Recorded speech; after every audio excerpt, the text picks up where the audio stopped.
नमस्कार साथियों, स्वागत है बायोबाइट्स के इस शानदार प्लेटफॉर्म पर। एम्स बीएससी नर्सिंग के लिए ओपन राउंड चल रहा है, जिसकी डेट पहले ही अनाउंस की जा चुकी थी, जो कि 10 तारीख से और 14 तारीख तक चल रहा है। इस ओपन राउंड में आप चॉइस फिलिंग करवा सकते हैं 10 तारीख से और 14 तारीख के बीच में, और आपका जो रिज़ल्ट है इसका वो 19 तारीख को आ जाएगा, और आपको जो कॉलेज मिलेगी उसके अंदर रिपोर्टिंग जो करवानी है वो 20 तारीख से और 25 तारीख के बीच में आप करवा सकते हैं। ये नोटिफिकेशन था। उसी के बीच में आज जो हम बात करने वाले हैं वो हम बात करेंगे कि अभी जो आपका ये सीट मैट्रिक्स आया है, इस सीट मैट्रिक्स के हिसाब से आपकी कट ऑफ कितनी क्या रह सकती है, कितनी रैंक तक आपको लास्ट कॉलेज मिल जा सकती है, किस की जो सेकंड राउंड है, सेकंड राउंड में किस कॉलेज की सबसे कम कट ऑफ गई थी, और एम्स दिल्ली के लिए कितनी सीट बची हुई है, किस रैंक तक सेकंड राउंड में कॉलेज मिल चुकी है, इस बार कितनी रैंक तक मिल सकती है, उन सब बातों पर हम डिस्कस करने वाले हैं। तो वीडियो को अंत तक देखिएगा। और सीट मैट्रिक्स पर अपन सबसे पहले गौर करते हैं कि सीट मैट्रिक्स पर सबसे ज़्यादा जो आप देखने को मिलेगी सीट वो है एम्स मंगलागिरी के अंदर। एम्स मंगलागिरी की जो कट ऑफ है वो सबसे कम भी है, और यहाँ पर अभी जो सीट है वो सबसे ज़्यादा सीट बची हुई है। ठीक है, टोटल 29 सीट हैं, जिसमें से 12 सीट यूआर की हैं और 10 सीट ओबीसी की हैं। इस तरीके से ये जो है ये मंगलागिरी में 29 सीट हैं। ठीक है, आप देख सकते हैं एम्स में जो है कुल मिला के अभी 13 सीट खाली और हैं, जिसमें से 5 सीट यूआर की हैं, 5 ओबीसी की हैं और यहाँ पर 3 एससी की हैं।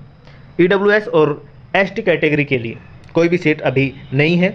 ये जो भी है ईडब्ल्यूएस है, एसटी है, एससी है, ओबीसी है, ये सारी कैटेगरी के अंदर अभी जो है अगर आपके नंबर नहीं आते हैं तो वो आप फिर उसके अंदर यूआर कैटेगरी के अंदर से भी काउंसलिंग करवा सकते हैं। यूआर कैटेगरी की जो सीट होती हैं वो आपको मिल सकती हैं। तो अगर आपकी रैंक अच्छी है तो आप उनके लिए भी अप्रोच कर सकते हैं। देखिए, अब यहाँ पर हम बात करते हैं सेकंड राउंड की कट ऑफ के बारे में कि सेकंड राउंड की कट ऑफ कितनी क्या रही थी, वो देख लीजिए एक बार आप कि जो सेकंड राउंड में यूआर कैटेगरी के लिए जो उस सेकंड राउंड में कट ऑफ रही थी वो रही थी 1510, मतलब 1510 रैंक तक लास्ट आपको कॉलेज मिली थी। 1510 रैंक तक आपको कॉलेज मिली थी। वहीं पर ओबीसी की बारे में बात करें तो 2075 रैंक तक आपको कॉलेज मिली थी। कहाँ तक? 2075 रैंक तक कॉलेज मिली थी। ईडब्ल्यूएस में 3800 रैंक तक कॉलेज मिली थी। वहीं पर एससी कैटेगरी में कौन सी कैटेगरी में? एससी कैटेगरी में 6413 रैंक तक कॉलेज मिली थी। और वहीं पर एसटी कैटेगरी में कौन सी कैटेगरी में? एसटी कैटेगरी में 13235 रैंक तक कॉलेज मिली थी। लास्ट कॉलेज 13235 तक मिली थी एसटी कैटेगरी में। ठीक है, ये अपन ने यहाँ पर देखा कि सेकंड राउंड में कहाँ तक कॉलेज मिली थी। ये है सेकंड राउंड की कट ऑफ। ठीक है, अब हम आगे बात करते हैं कि देखो ओपन राउंड में कितनी क्या रैंक जा सकती है। जब आप चॉइस फिलिंग करवा रहे हैं, चॉइस फिलिंग करवाते टाइम में आपको 25,000 रुपये दिए जाने हैं। कितने? 25,000 रुपये आपको देने पड़ेंगे। ठीक है, पहले उसके बारे में बात कर लेते हैं कि 25,000 रुपये देने पड़ेंगे चॉइस फिलिंग के टाइम में। उसके बाद में आप कॉलेज की चॉइस फिल करवा सकते हैं। ठीक है, अगर आपको कोई कॉलेज अलॉट हो जाता है, अब ओपन राउंड है, ओपन राउंड में कोई कॉलेज आपको अलॉट हो जाता है तो वो कॉलेज आपको लेना मैंडेटरी है, मतलब कि ज़रूरी है, वो कॉलेज आपको लेना ही पड़ेगा। ठीक है, अगर आप वो कॉलेज नहीं लेते हैं या फिर आपको कॉलेज नहीं मिलता है, ये 2 सिचुएशन हो सकती हैं। अगर कॉलेज आप नहीं लेते हैं तो पेनल्टी के रूप में, जुर्माने के रूप में ये 25,000 रुपये आपके काट लिए जाएंगे, आपको नहीं दिए जाएंगे।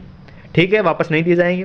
और अगर आपको ये 25,000 रुपये वापस लेने हैं तो एक ही कंडीशन है कि इस ओपन राउंड में आपको कॉलेज ना मिले। अगर आपकी कॉलेज नहीं मिलती है इस ओपन राउंड में तो आपको ये 25,000 रुपये रिफंड कर दिए जाएंगे, वापस रिफंड कर दिए जाएंगे। और जिस अकाउंट से आप अभी चॉइस फिलिंग करवाते टाइम में ये 25,000 रुपये कटवाएंगे, उसी अकाउंट में ये रुपये वापस भी आएंगे। ठीक है, उसी अकाउंट में वापस आएंगे। लेकिन टाइम ज़्यादा लग सकता है, टाइम कई बार 6-6 महीने का भी टाइम लग जाता है इनमें वापस आने में। इसीलिए वही स्टूडेंट चॉइस फिलिंग करे, इस ओपन राउंड में पार्टिसिपेट करे जिनको लगता है कि मेरा किसी ना किसी कॉलेज में नंबर आ जाएगा, वरना आपको इन 25,000 रुपये के रिफंड के लिए 6 महीने का इंतज़ार करना पड़ सकता है। ठीक है, तो जिनको कॉलेज नहीं मिलेगी उनको रिफंड हो जाएगा, जिनको कॉलेज मिल जाएगी उनको कॉलेज लेना पड़ेगा। ठीक है, ये बात है। और हम अब देख लेते हैं कि ओपन राउंड की कितनी क्या कट ऑफ जा सकती है, उस हिसाब से आप कॉलेज को भर सकते हैं। तो यूआर कैटेगरी के लिए बात करते हैं। यूआर कैटेगरी के लिए जो है वो जा सकती है 1670 रैंक तक। कितनी रैंक तक? 1670 रैंक तक आपकी कट ऑफ जा सकती है। ठीक है, ये इतने रैंक तक हैं। इस रैंक से 10 नंबर ज़्यादा, 10 रैंक ज़्यादा, 10 रैंक कम है तो आप जो है कर सकते हैं।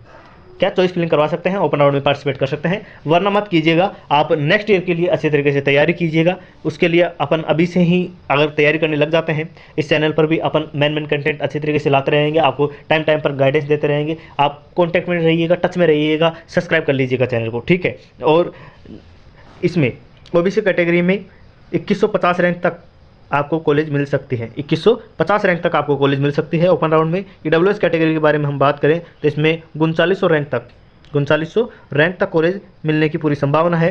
तो आप यहाँ पर अगर आपके रैंक इसके अंदर है तो आप ओपन राउंड में पार्टिसिपेट कीजिएगा, आपको जरूर कोई ना कोई कॉलेज मिलेगी। अच्छी तरीके से करवाइएगा। ये जो चॉइस फिलिंग का जो काम है ये बहुत कॉम्प्लेक्स होता है, इसीलिए इसमें आप जो है बड़ा सोच समझ के चॉइस फिलिंग कीजिएगा। ऐसी कैटेगरी के बारे में बात करें तो ऐसी कैटेगरी में 6460 रैंक तक कॉलेज मिल सकती है। वहीं पर एसटी कैटेगरी में हम बात करें तो 13270 रैंक तक भी अगर आप के क्या है रैंक है तो आप क्या कर सकते हैं, चॉइस फिलिंग करवा सकते हैं। मैं तो कहूँगा कि 13270 छोड़ो, आप 13300 रैंक भी है तो आप ज़रूर चॉइस फिलिंग करवाइएगा, ठीक है। आपको कॉलेज ज़रूर अवश्य मिल जाएगी। एसटी कैटेगरी में काफ़ी चांस है। वहीं पर पिछले जो राउंड हुआ है सेकंड राउंड, उसमें देखें कि सबसे कम जो कट ऑफ गई है, कौन से कॉलेज की कट ऑफ गई है, सबसे कम कट ऑफ किस कॉलेज की गई है वो हम देखते हैं। उस हिसाब से आपको फिर कॉलेज भरना है। देखो मंगलागिरी की सबसे कम कट ऑफ गई थी, मंगलागिरी की सबसे कम कट ऑफ गई थी, इसीलिए वहाँ पर नंबर ऑफ सीट भी ज़्यादा हैं, जो वैकेंट सीट है वो सबसे ज़्यादा है।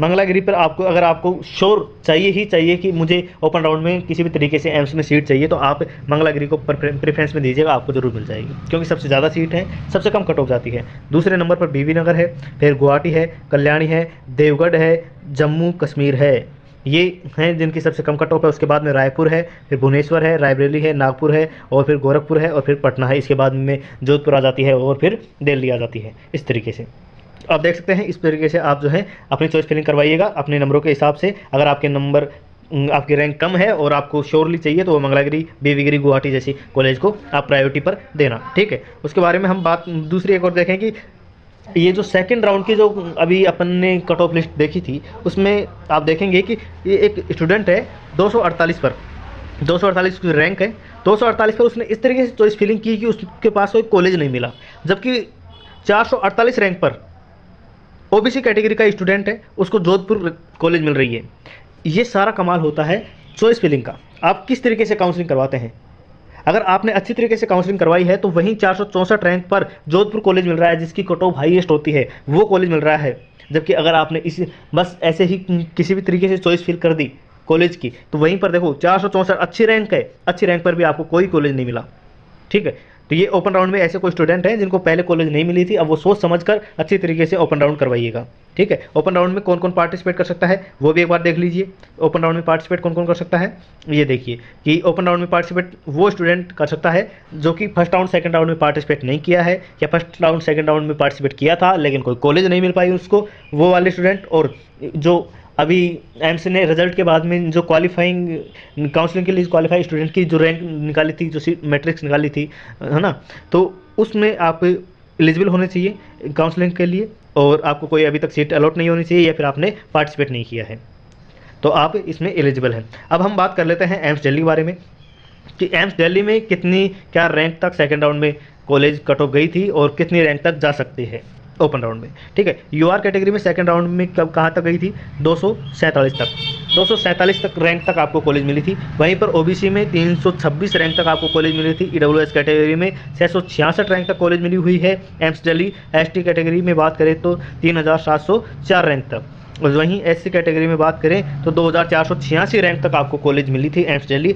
और इस बार देखें कि सीट मैट्रिक्स में कितनी क्या रैंक मतलब कितनी क्या सीट खाली हैं, तो यूआर के लिए 5 सीट खाली हैं, 5 सीट खाली हैं। तो आप मान सकते हो कि अगर आपके रैंक 247 से 10 ज़्यादा है, मतलब कि 257 तक है आपके रैंक, तो आपको एम्स दिल्ली मिलने के चांस हैं। क्योंकि कुछ स्टूडेंट ऐसे होते हैं जो कि ओपन राउंड में पार्टिसिपेट नहीं करेंगे, कुछ और भी एग्जाम देते हैं जो वहाँ पर चले जाते हैं। इस कारण से आप ये देख सकते हैं कि 5 सीट खाली हैं, वहाँ पर आप 10 रैंक का मार्जिन ले सकते हैं।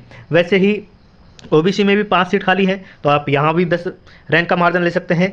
335 रैंक तक अगर आपकी है तो एम्स दिल्ली आप प्रायोरिटी भरिएगा, आपको वो मिलने के पूरे चांस हैं। वहीं पर ईडब्ल्यूएस कैटेगरी की बात करें तो यहाँ पर अभी कोई भी सीट खाली नहीं है। SC कैटेगरी में बात करें तो SC कैटेगरी में क्या है कि 3 सीट खाली हैं, 3 सीट खाली हैं, तो यहाँ पर भी आप ले सकते हैं कि 10 रैंक अगर इसके आपके ऊपर तक है तो आप, अगर आपकी रैंक 2500 तक भी है तो आप ऐसी कैटेगरी में एम्स दिल्ली के लिए एलिजिबल हैं, एम्स दिल्ली आप ले सकते हैं, आप उसको प्रायोरिटी पर दीजिएगा। ST कैटेगरी में भी कोई सीट खाली नहीं है अभी, तो अगर ST कैटेगरी में हैं आप, EWS कैटेगरी में है जहाँ पर कोई सीट खाली नहीं है, तो भी आप एम्स दिल्ली को प्रायोरिटी पर दे सकते हैं। वहाँ पर आपको जो रिजर्व कैटेगरी है, अनरिजर्व कैटेगरी है, उस वाली सीट के लिए फिर पार्टिसिपेट करना पड़ेगा आपको, ठीक है। तो ये है एम्स दिल्ली के लिए हमने बात की है। अपन ने ओवरऑल कॉलेजों के लिए बात कर ली है, किसकी कट ऑफ सबसे कम जाती है उसके लिए बात की है हमने, और ये हमने बात कर ली है कि 25,000 जो अभी अपन रुपये देने वाले हैं वो किन किन को रिफंड होंगे, वो हमने यहाँ पर बात की है। ये सारा नोटिफिकेशन जो आया हुआ था ये आप पढ़ सकते हैं। और यहाँ पर डॉक्यूमेंट हैं, जो कि डॉक्यूमेंट कौन कौन से डॉक्यूमेंट आपको चाहिए होंगे वो आप देख सकते हैं। एडमिट कार्ड है, ओपन एडमिट कार्ड हो गया, ओपन राउंड की रजिस्ट्रेशन स्लिप हो गई है ना, ऑफर लेटर हो गया, सीट अलॉटेशन लेटर हो गया, 10वीं 12वीं की मार्कशीट हो गई है ना, माइग्रेशन सर्टिफिकेट हो गया आपका, डोमिसाइल सर्टिफिकेट हो गया, ये सारे सर्टिफिकेट वगैरह चाहिए होंगे, ये आप और देख सकते हैं। और अपन ने एक जो प्रीवियस वाला वीडियो बनाया था उसके अंदर अपन ने हर एक पर अच्छी तरीके से बात की है, हर एक पॉइंट को वहाँ पर कवर कर लिया था। ये आप जो है इसको एक बार डेट को दोबारा से देख लीजिएगा कि 10 तारीख से और 14 तारीख तक ही आपको चॉइस फिलिंग करवानी है। अगर आपको लगता है कि आपको कॉलेज मिल जाएगी तो आपको ज़रूर अवश्य करवाना चाहिए, और आप कमेंट के अंदर पूछ सकते हैं कि मुझे किस तरीके से कॉलेज भरवाना चाहिए, किस नंबर पर, ठीक है। तो वहाँ पर हर एक कमेंट का आपको रिप्लाई दिया जाएगा। धन्यवाद, अगली वीडियो में मिलते हैं।